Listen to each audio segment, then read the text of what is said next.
ये अगले 45 सेकंड तुम्हारी जिंदगी बदल सकते हैं। आंखें बंद करो और एक लम्हे के लिए सोचो, आज से 10 साल बाद तुम कहां खड़े होगे?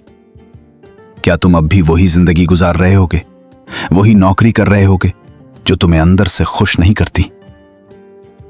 और फिर एक दिन तुम दिल में सोचोगे, काश मैं वक्त को 10 साल पीछे ले जा सकता, काश वो वक्त वापस आ जाता जो मैंने जाया कर दिया। लेकिन हकीकत यह है, वक्त कभी वापस नहीं आता। तो अब अपनी आंखें खोलो, क्योंकि तुम्हारे पास अभी भी वक्त है, तुम्हारे पास अभी भी 10 साल हैं।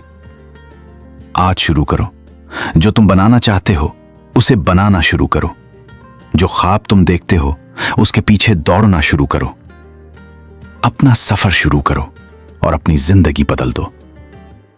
तो आज पहला कदम उठाओ, हमें फॉलो करो और हमारे साथ मिलकर आगे बढ़ो।